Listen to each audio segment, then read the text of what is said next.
Today, I'm extremely thrilled to welcome the host for our webinar today on the 2-Hour Job Search, Steve Dalton. My name is Caitlin, and I'm the moderator today for this webinar. Steve is the Program Director of Daytime Career Services at Duke's Fuqua School of Business, and he's also the author of the 2-Hour Job Search, which is a job search manual that gives career seekers a systematic and tech-savvy formula to efficiently and effectively target potential employers and secure that essential first interview.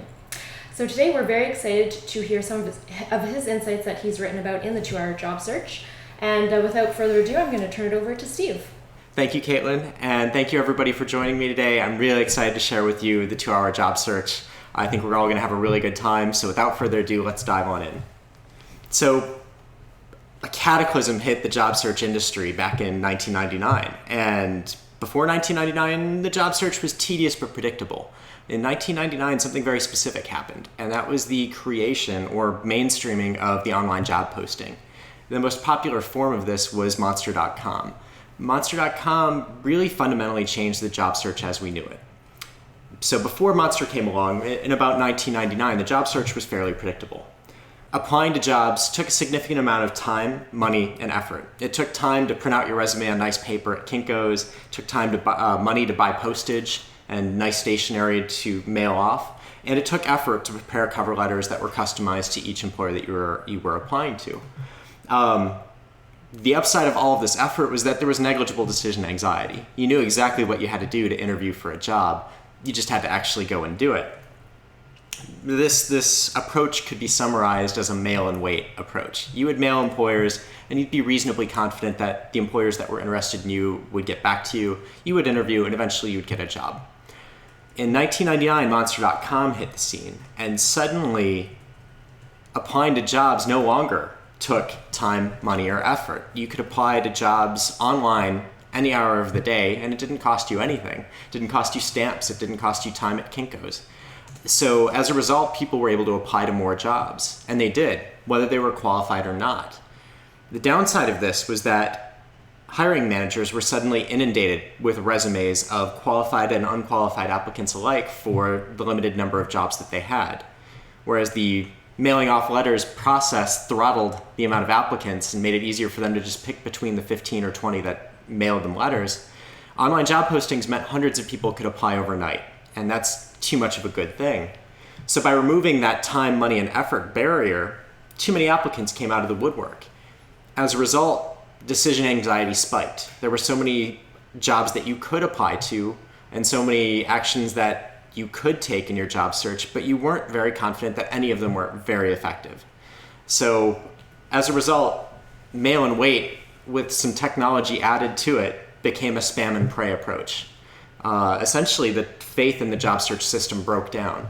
And that's still a very good estimate of where we're at. This cataclysmic change that happened back in 1999, we still haven't really figured out how to respond to it efficiently. So that's what I'm trying to do with the 2-Hour Job Search. The job search today is now very ambiguous, which makes it infuriating if you're looking for employment. But I think there is a silver lining. I think the job search right now is fairer than it's ever been before, because suddenly the rules have changed and nobody knows what to do. Whoever adjusts to that new normal, those new rules most quickly, is going to do better in their job search. And that skill set, the skill set of being able to find strangers and turn them into advocates systematically, is a much better predictor of how good you're going to be on any actual modern professional job than the old-timey resume and cover letter preparation ever was. So we know that the job search is now ambiguous, and that's driving everybody crazy to the point of paralysis in a lot of cases. The only option people know is online job postings, so that's what they keep doing, even though there's very low confidence that anything will ever come of it. We know that online job postings don't work, so in order to take advantage of the distraction that they're providing all the other job seekers you're competing against, we need to have an alternative. To create an effective alternative, we need to understand what's changed exactly in the job search.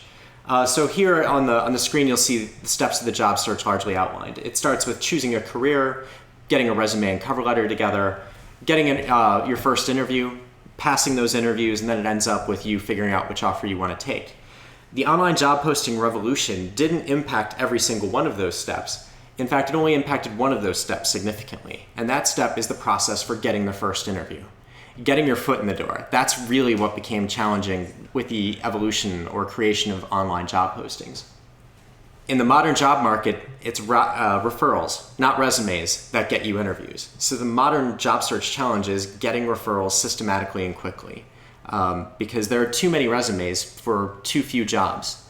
Hiring managers are very busy. They don't have time to look at 300 resumes. The only fair way to look at that many resumes is to not look at any of them.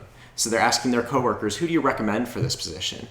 They may only get 3 to 5 recommendations, but they're highly incentivized to make one of those 3 to 5 work, because then they can get back to their real work, the work that gets them promoted, the work that gets them a raise at the end of the year as quickly as possible, things like hitting their sales targets. They don't get a bonus for picking the perfect interview candidate. They get a bonus for getting their real work done. So they're going to rely on referrals whenever possible. So your goal as a job seeker is to collect those referrals as efficiently as you possibly can. The good news is you don't need to be great at this. Everybody else is so distracted by online job postings right now that you just need to be good enough. You just need to be decent and get started on a networking-based job search. And today I'm going to give you a very, very precise process for doing that networking in a relatively painless fashion that ensures any given free hour that you have to devote to your job search in a week, you get the most out of that hour. And that's where the 2-hour job search comes in. It's essentially a Heimlich-like process for getting first interviews. If you see somebody choking, you don't panic, you don't freak out. You simply calmly go over to them and give them the Heimlich maneuver to clear their obstructed airway.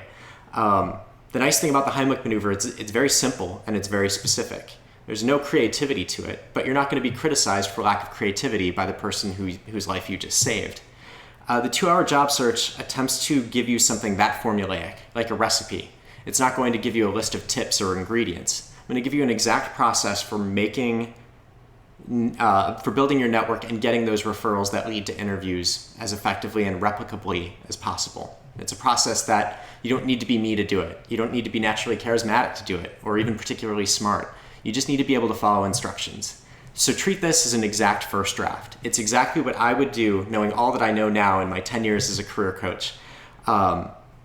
Feel free to pick and choose parts of it or to follow it wholesale, but I can tell you that for sure it will give you a better return on effort than the same amount of time applied to online job postings. So the 2-hour job search accomplishes this by splitting the job search into its three main components, that process of getting the first interview. Those 3 components, and we'll go into each one of those in turn, are first, how to prioritize your target employers. Second, once you have a target identified, how do you contact employees at that organization effectively? And third, once you have someone on the phone, how do you recruit their advocacy?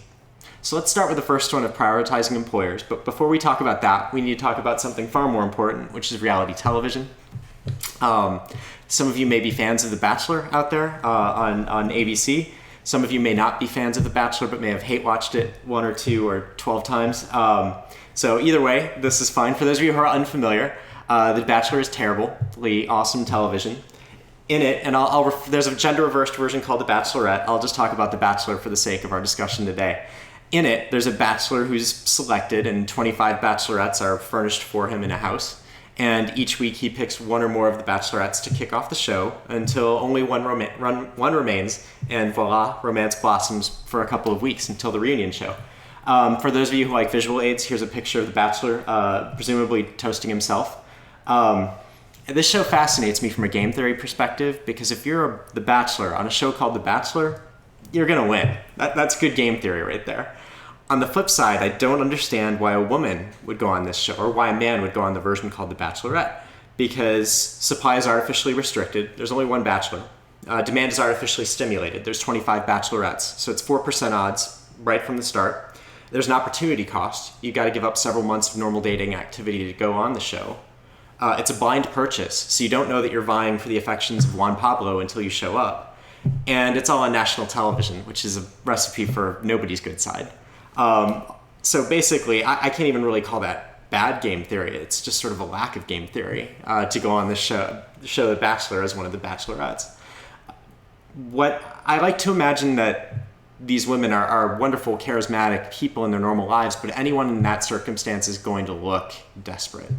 And it sounds funny when we talk about reality television, but it's saddening when you realize that this is the default setting of most job seekers that I see, especially when I start working with them. They commoditize themselves. They think they willfully and serially put themselves into situations with high competition and low odds of success. And once you are artificially desperate, nobody wants to have anything to do with you. Desperation is the world's worst cologne. Nobody likes it. Our friends, our family, our loved ones, our significant others. So it's critical that you create a system where you're not projecting desperation to your employers, because no employer wants a desperate candidate. They want people who are smart and savvy enough to have other things going on. So that's where the LAMP list, which is what I'm going to teach you now, systemizes. That systemizes the process of avoiding artificial desperation, and it only takes 70 minutes. Okay, so the LAMP list, L-A-M-P, that's an acronym. The L is for list. So we're going to start off with a list of employers. We're going to create a list like an assembly line. We're going to do the same task over and over and over again, and then move on to the next task. Essentially, we're going to come up with a list of 40 employers in 40 minutes. And then we're going to get 3 pieces of data that are easy to find and predictive of job search success. So let's talk about the list making process first. So to make the list, I only want this to take 40 minutes. So get a stopwatch and keep yourself on time. I recommend creating your sample list of employers in 10-minute chunks using 4 different methods. The first method would be the dream employer method. And for this one, just do a brain dump of any employer you wanted to work for when you went back to school or as you're starting this new job search. And Google will be a very helpful tool for this. If you can think of 2 or 3 in a certain space, Google it. Google those 2 or 3 together to see what lists they appear on together.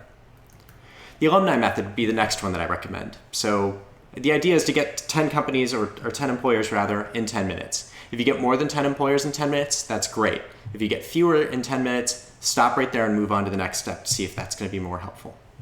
Now, the alumni step means going into LinkedIn, putting your most recent university or college into their education field, and finding out where people like you from an educational background end up working. Add some keywords to the job title, see who's working in marketing and where. If you're limited by geography, put that constraint on there to say, I'm only interested in finding alumni in the New York City area. This is very effective, but don't do research as you go. We want to stay to one single task. The only piece of data that you're grabbing here, as you can see in the graphic, is the company name. So 10 employers in 10 minutes. Note that what the company's name is. If you don't know whether you like a company or not, err on the side of including it. We'll get rid of it later unless it gives us a reason to believe. Okay, Indeed.com. Indeed is a job search aggregator, so it collects results from Monster.com, HotJobs.com, HomeDepot.com, all in one place. It's basically the Google of job postings.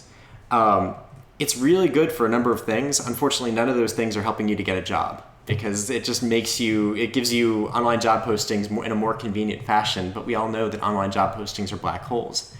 So we want to use them in a different way. We want to use the presence of job postings, especially for jobs that we would want, as meta information about who's hiring right now. Where is their activity? Who is more time sensitive than others? So we'll go to Indeed and use this as a brainstorming tool.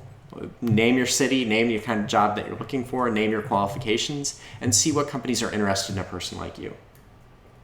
Fourth and final step is called the trend method. For this 10-minute period, I just want you to read for fun. We consume a lot of information for free in our spare time. I want you to do exactly that business-related reading or reading about your industry. If you're into graphic design, reading about design. Except for this 10 minutes, I want you to read mindfully. Anytime you see an organization name that's doing something compelling in your field, add it to your list. You may only get 3 or 4 employers using this trend method, but the harder you have to look to find an employer as a potential option, the less competition there's likely to be.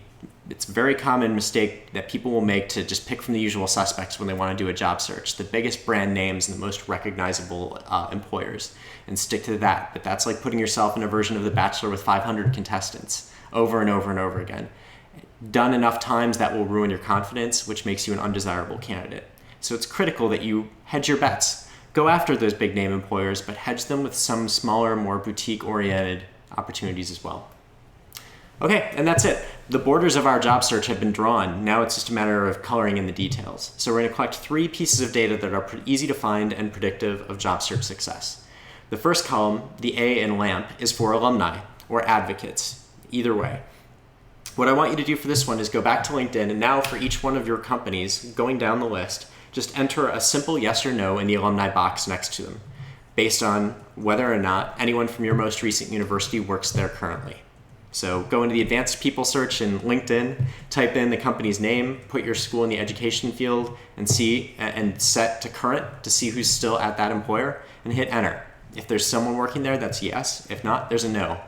Don't collect contact information at this point. We don't want names or job titles. We simply want to know that the company recognizes the value of a person from our background. That should take you 10 minutes if you stay focused. However, if you want to, and it's not that important to turn all those no's to yeses. We'll only do that on an as-needed basis. Following the LAMP method, the idea is that we're going to start off with 40 employers. Realistically, you're only ever going to approach 10 of them before you get a job. I've only had 2 job seekers in 5 years of doing this who've ever gotten to 15 before finding a job.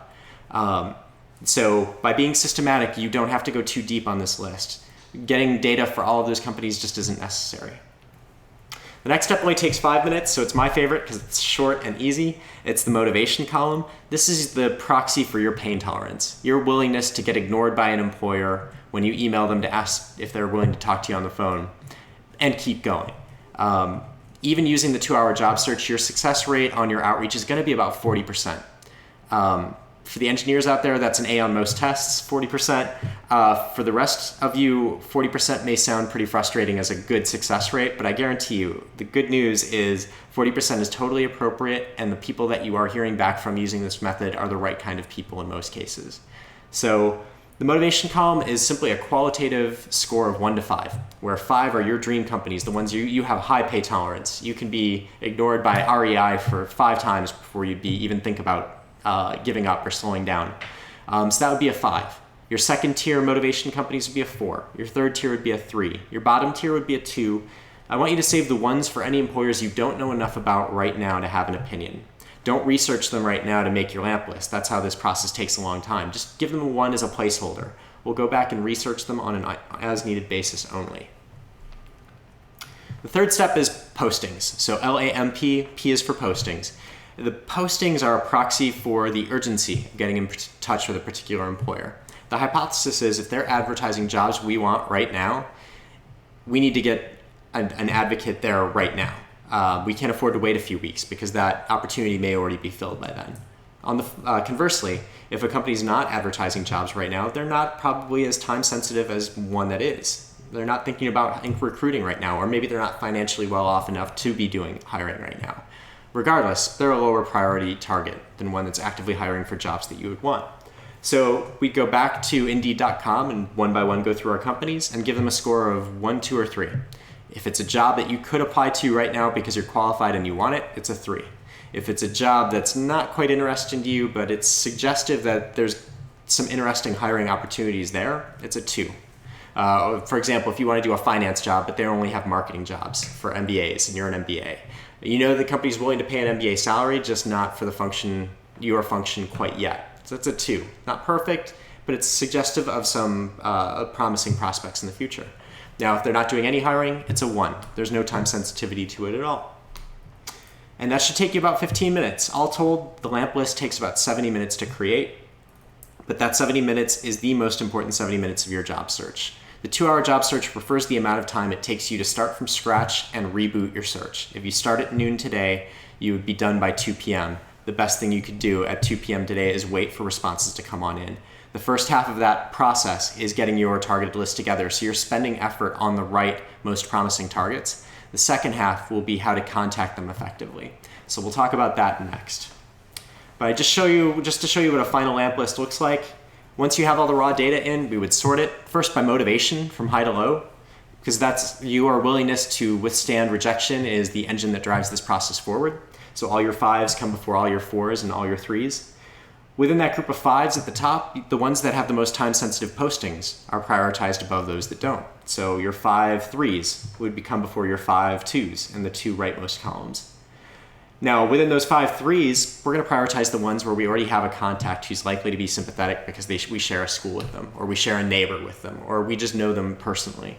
Those would all be yeses.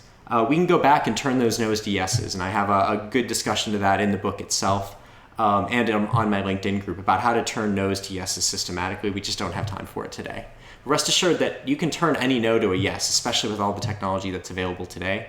The important thing is you just start with the easy to find information. It's called the 80-20 rule. We want to get 80% of our results in 20% of the time and effort at every point in this process. The more you're able to embrace that ethos, the better your job search is going to be.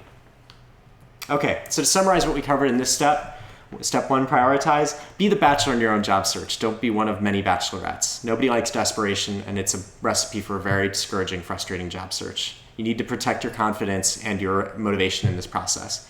The lamp list is a great way to do it. 2, use the 80-20 rule. Being good enough quickly will always trump being perfect slowly in this process. So don't try to write the perfect bullet point. There's just no payback. I just wrote a post for the Huffington Post about how bullet points don't get that much attention. Out of the average 6 seconds that a hiring manager spends reading a resume, only 80% of that is going to information you can't change, leaving just 1.2 seconds for all of the bullet points that you slave over. I want you to take all that effort that you might be tempted to work on a resume and apply it towards your networking instead. Apply it towards this process. You'll get a much better return on effort. And the 80-20 rule is central to that ethos. 3rd, start with data, but finish with intuition. I want you to take a look at that lamp list, and if the top 5 don't look right, change your motivation to reflect that. If you see a company that just misses your top 5 that you only have listed as a 4 for motivation, but it's got a very current posting, go ahead and go back and change that motivation from a 4 to a 5, or from a 4 to a 6, so that it pops all the way to the top. If knowing that there's a posting active right now changes your motivation, it's okay to acknowledge that. I just want you, before we move into the next step, to see the top 5 in your lamp list and say, yeah, that's the top 5 companies I want to be approaching right now as I start this process.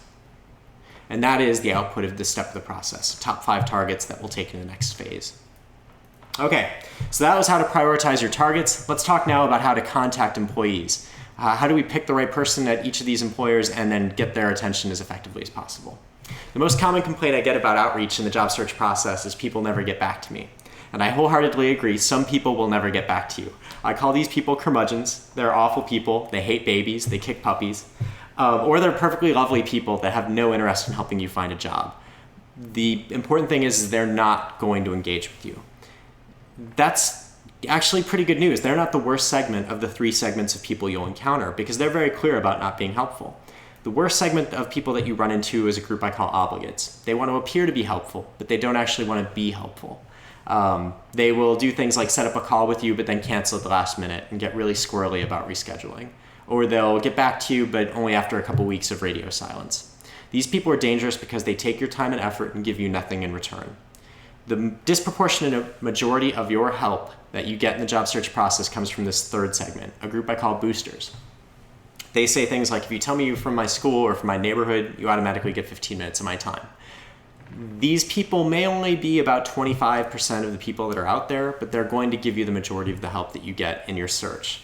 So it's better to focus on talking to a lot of people to see which ones are boosters rather than trying to go back and back and back again to obligates and curmudgeons to try to convince them to be helpful to you. And one problem with that is, unfortunately, there's no checkbox in LinkedIn that says, hi, I'm a booster, start here, or I'm a curmudgeon, don't bother. So we need a piece of information we can use as a proxy. The piece of information that I recommend using is response time. If you write someone and they get back to you within 3 business days, they're probably a booster. If they don't get back to you within 3 business days, they're probably not a booster, so let's try somebody else in parallel to see if they are a booster instead. So now that we know our goal is to appeal to boosters, that group that's actually helpful, how do we appeal to them effectively?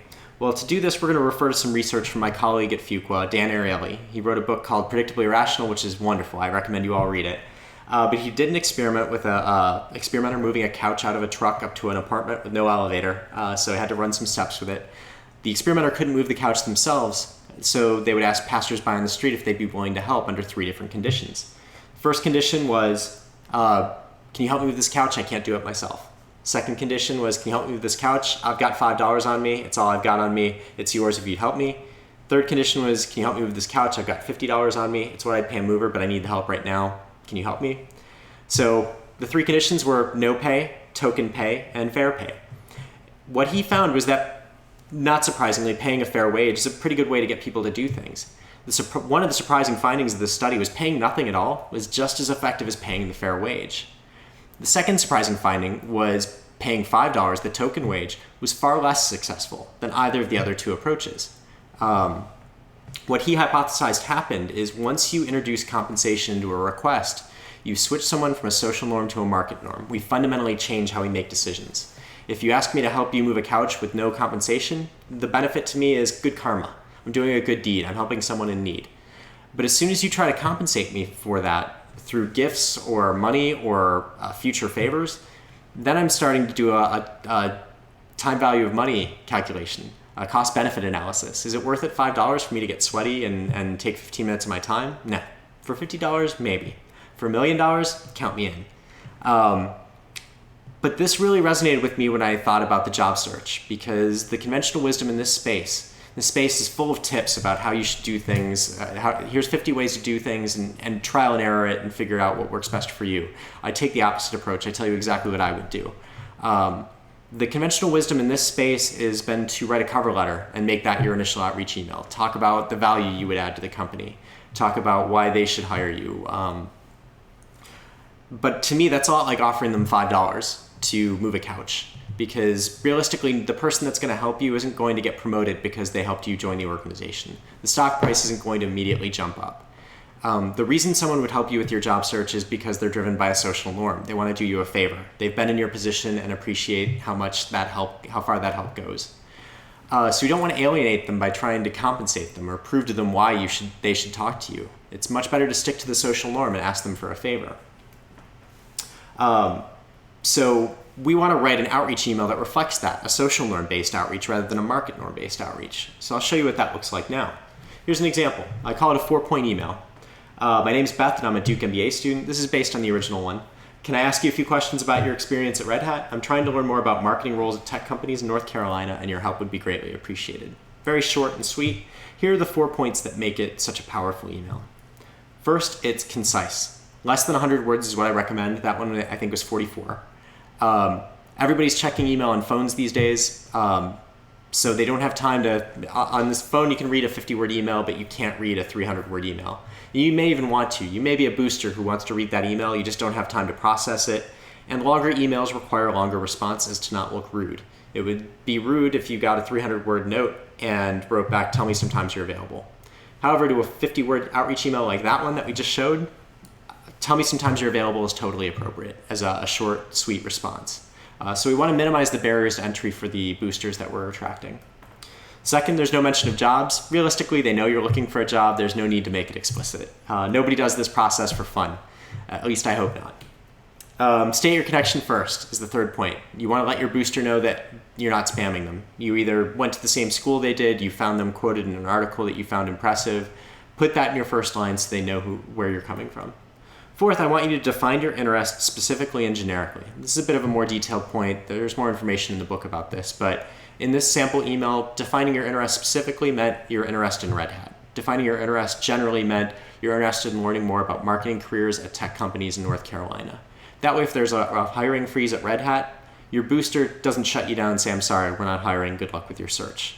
They instead would say, well, we're not hiring right now, but if you're looking for marketing careers at tech companies in North Carolina, you're probably also looking at Lenovo and IBM. I know people there. If you're interested, I can connect you. Perfect. That gives you the chance at someone I call a super booster, someone who can help you with multiple companies instead of just their own. So these are really important people to find. If anyone ever tells you that their own company is not an option, but they're still happy to talk to you, always take that call. So this is the molecular, high efficiency outreach also requires high efficiency tracking. This is the molecular formula for cortisol. Cortisol is a stress hormone. So when you get stressed, your brain produces it. It makes you lose your hair and gain weight. Most critically to me, it makes you forgetful. So the more forgetful, the stressed you become, the more forgetful you get. That's a pretty bad formula for the job search. We may have some coffee drinkers out there. Unfortunately, caffeine also produces cortisol in the brain. And stress and caffeine are basically the job seeker's diet. The more stress and caffeine you consume, the more forgetful you become. And if you forget to do what you said you were going to do at any point in your job search, you're going to alienate boosters and you're going to lose them. It's critical that you keep your word at every point in this process. So don't rely on your memory for your outreach. Rely on a calendar. Calendars don't make mistakes. So Google Calendar, Outlook, whatever you prefer, but you need to be using a calendar. To manage that, I recommend something called the 3B7 routine. They're very simple. There's really one rule to it. Anytime you email a contact for the first time, I want you to set a reminder for for yourself in your calendar for 3 business days later and 7 business days later. Now, 7 business days, that's the signal that you should follow up with someone if you haven't already heard from them. But what's that 3 business day reminder for? The 3 business day reminder is the signal that they're probably not a booster, that person that you wrote to. So that's your signal to try somebody else using a very similar outreach email and start the process over. So that 3rd day becomes day 0 on your 2nd contact at that same employer. And you set 2 new reminders for 3 business days later and 7 business days later, and so on. What this process allows you to do is to email contacts and forget about them. So gone are the days where you email somebody and you don't hear back from a week and then you stress out over whether or not it's the right time to follow up. Oh, should I follow up or should I wait a few more days? You may be tempted to say, let's just hope maybe they'll get back to me tomorrow. I'll deal with this tomorrow. Tomorrow comes, you still don't get a response, and you're going through the same exact debate again and again and again for the next 3 weeks. I don't want that to happen to you. That's not good use of time and anxiety. You need to conserve your energy. So pick a convention that you like, and I think 3B7 is very good because at most you'll only ever lose 2 weeks to any pair of 2 contacts that are not interested in engaging with you. When you start the 3B7 outreach process, I recommend targeting 5 employers at one time. So 1 contact from each of 5 different employers with a 40% hit rate, which is about what you can expect from a 4-point outreach email. You'll hear back on average from 2 of them, so you very rarely will go for 5. For those 2 that get engaged with you, get them on the phone and we can move to the next step of the process. But for those other 3, that's when we start going through their backup 2nd contacts. As long as you keep using 3B7 religiously whenever you send a new email, you just cancel reminders once people get back to you. You won't forget about any contact. You'll follow up 1 time and 1 time only. So you're not following up with somebody 2 or 3 times. And you can forget about people after you email them. You don't have to feel bad if they're not getting back to you. You won't even remember them until they get back to you. And as an added bonus, you get your weekends off because it's all business days. Okay, so to summarize this step of the process, for your 4-point emails, you want to tailor your outreach to your target audience. All contacts are not created equal. We're going after boosters as effectively as we can. So let's make our emails as booster friendly as possible. And let's rely on social norms rather than market norms. The good news is boosters are reached by social norms more than by market norms, so it works out very well.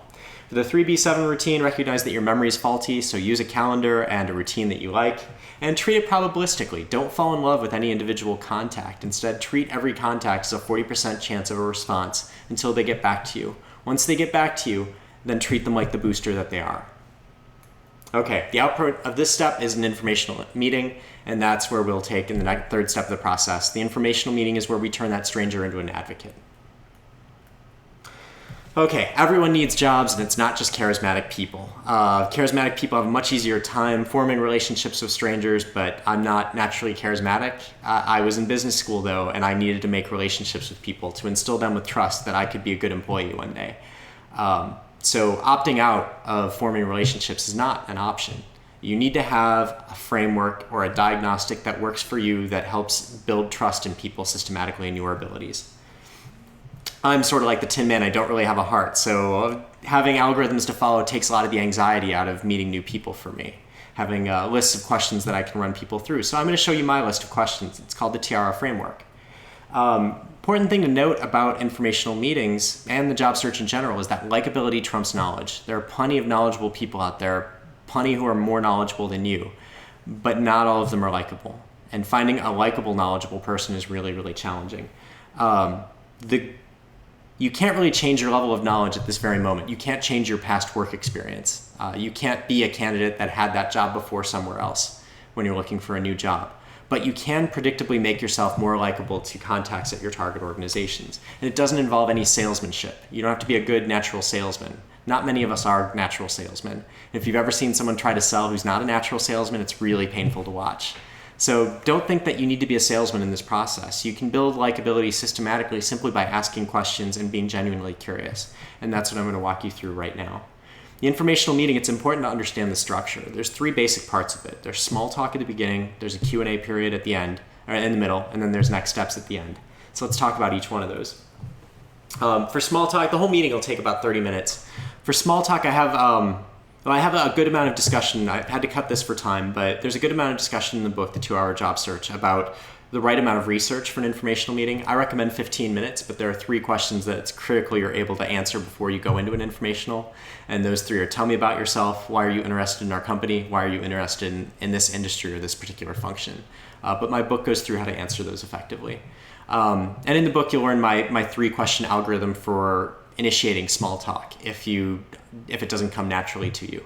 And their questions is simple. The first one I would teach you to use is, how's your day going so far? Because that one gives you a temperature check and tells you, is this person going to be all business or are they chatty?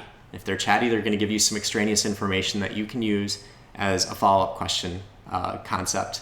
And that's how small talk can happen. But much more detailed discussion in the book when you pick that up. The Q&A portion is called, that's where the Tiara framework gets its name. That's another acronym. The theory behind it is that you're going to start off framing your contact as an expert, and then you're going to convert them over the course of the conversation to being a mentor. The reason for this is you don't want to make your first question, what should I do right now to maximize my chance of getting an interview with your company? Your contact doesn't know if they like you yet or not, and they're not thinking that creatively. You haven't primed them to think creatively yet. So they may just say something non-committal, like, oh, keep doing what you're doing and you'll be fine. So we want to prime them to think creatively, and the easiest way to do that is by framing them as an expert before we ask them questions as if they were our mentor, which is the goal. We want to convert them to being a mentor, but we need to frame them as an expert first. So T is for trends, and I'll just give you one sample question from each. In the book, there are a number of sample questions. You may only need one question per topic here, but you can find one that works best for you. But a sample trend question would be, what trends are most impacting your business right now? Then we get a little bit more personal. Instead of asking them about the market in large, we ask them about them personally. What's been your biggest aha moment on the job that made your job easier for you? Then we start to convert them to being a mentor. We've built up some goodwill. Everybody likes answering questions about why they're so good at their jobs. And you don't risk playing Stump the Recruiter, where you ask them a detailed question that they can't answer. Because if you've ever done that, they're not going to blame you, or they're not going to blame themselves for lack of knowledge. They're going to blame you for asking an inappropriate question, even if it's something they should have known. It's a concept from behavioral science called the fundamental attribution error. Google it. It's a really powerful concept. When things go right, we blame ourselves. We congratulate ourselves. When things go poorly, we blame other people. So advice is the third category. If you were me, what would you be doing right now to best prepare for a career in this field? That's the kind of question you want to ask here. So we're converting them to a mentor by directly asking for empathy. We're not just asking them for general advice. We're asking them to imagine you were me. What would you do if you were me? That's a much different question and warrants a better level of quality answer. Resources, this is the pivot of the conversation, is the first resource question. So what resources do you recommend I investigate next? Ideally, they give you a contact. If they give you a contact, there's one way to close the conversation that I discussed in the book. Again, we don't have time to discuss it here. But not a lot of people are ready to give you a contact until they check with their contact that that's okay. So we want to ask that question in a non-committal fashion. So what resources do you recommend I look into next? If they give you a person's name, that's great, victory. If they don't give you a person's name and they instead ask what sort of information you're looking for, then I want you to ask about actual resources. What magazines do you read? What websites do you check regularly? What's the most important 10 minutes of research that you do in a given day to stay current? Stuff that will help you get smarter by proxy in your field of interest, but you don't want to put a contact on the spot for a contact. If they don't offer one when you ask for resources, they're probably not open to it. You want to reserve the right to ask them for contacts in your follow-up, which is what you will do. The final category is assignments. What projects have you done that you think have been particularly impactful? Again, there are more questions from each of these categories in the book, so I highly recommend checking that out if you're looking for something more. And then you want to close with next steps. If they give you a contact, you'll say, thank you, I'll follow up with you in a couple weeks to let you know what happens. If they don't give you a contact, you'll say, you've given me a lot to think about, is it okay if I reach out to you, ask further questions? They'll say yes, and you'll reach back out to ask further questions, including whether they can refer you to somebody else. Really, the point of the informational meeting, you're always going to be asking questions that are both flattering to your contact and they're fun to answer. They're not questions that people get wrong. That's where you want to be for your informational meetings. You can ask 10 different people what trends they're seeing that are most impactful in their business, and you'll get 10 different answers. They're very durable as well. So our takeaways from this final third step of the process of recruiting advocacy: focus on likability, don't focus on selling. Not many people can sell, and nobody likes being sold to. People put their guard up when they sense they're being sold to. Building likability is much more predictable, and anyone can do it regardless of your existing charisma level, or even if you're not comfortable around people, you can still build likability by asking questions. So it's predictable and it's more effective at getting people on your side.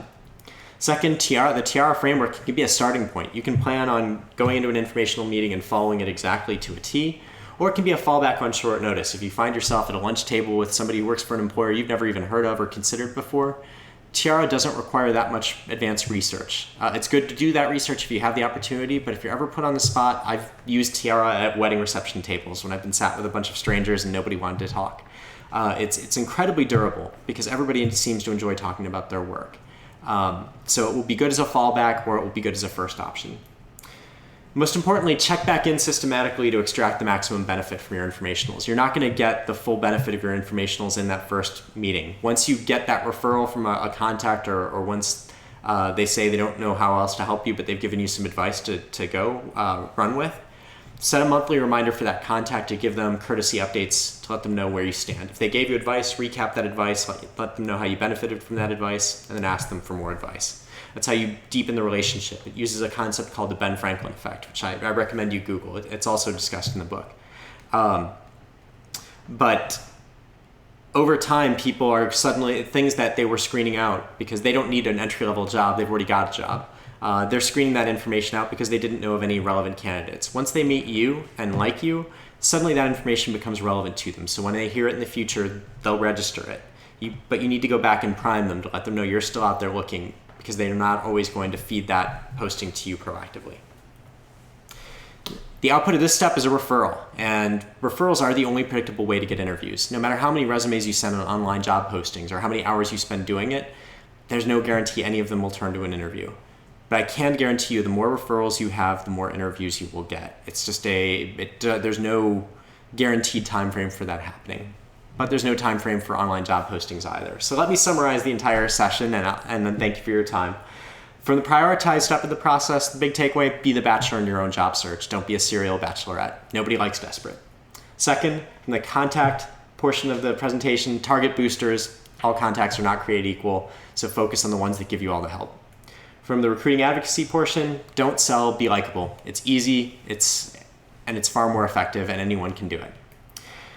Fourthly, recognize that the job search is the job. In any modern professional setting, your job is going to entail bringing structure to chaos, taking ambiguous, sometimes conflicting information and putting together a plan of attack that solves that problem. That's exactly what's going on in the job search right now. The online job posting revolution broke the job search as we know it, and nobody's really figured out how to respond. It's a perfect proxy for what it's going to be like on the job. So how well you manage the ambiguity of the modern job search, how well you find and choose to use tools that help you leverage what skills and resources you do have in a systematic fashion, that's going to be the best interview of all. Those who are consistently able to get the information and contacts that they need are going to do better in their career.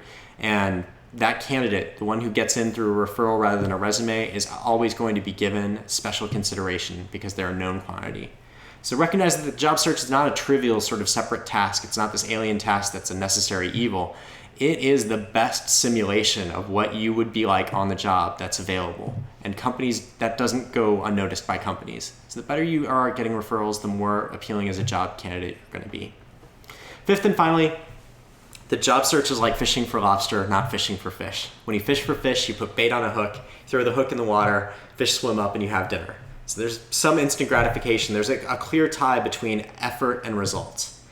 What's maddening about the job search is that there's no clear tie between effort and results right now. It's ambiguity. You don't know if what you're doing is working. It's more like fishing for lobster.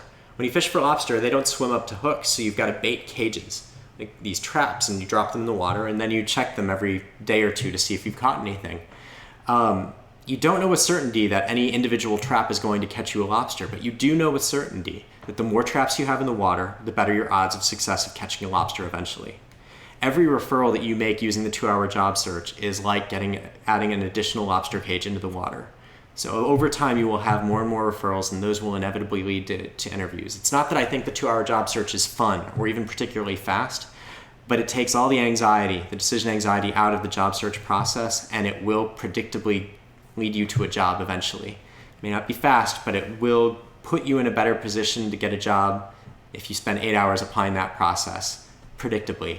than if you were to spend that same 8 hours applying to online job postings. You will make progress towards getting employed. I can't make the same promise with online job postings. So with that, I want to thank you for your time and attention and give you a little final biographical information. You can follow me on Twitter at Dalton_Steve. I also write for the Huffington Post, so please follow me there. I do have a LinkedIn group for the book, so if you've checked out the book and you like the concepts, join the LinkedIn group. I will approve you to join it in a day or two's time. It's called the 2-Hour Job Search Q&A Forum. That's where I post updates to the process. I answer questions from both readers and practitioners and coaches. The 2-Hour Job Search is used at over 50 schools and universities worldwide at this point. So it's definitely gaining traction. But if you found this helpful, if you found this different, if you think it could help someone in your life reduce the anxiety and stress of their job search, because I've literally seen this process, the job search process, tear families apart. I don't wish that on anyone. If you think that this process can help somebody, please do me the favor of telling your friends and family about it. That would be the best thing of all that you could do for me. So thank you very much for your time, and it's been a pleasure.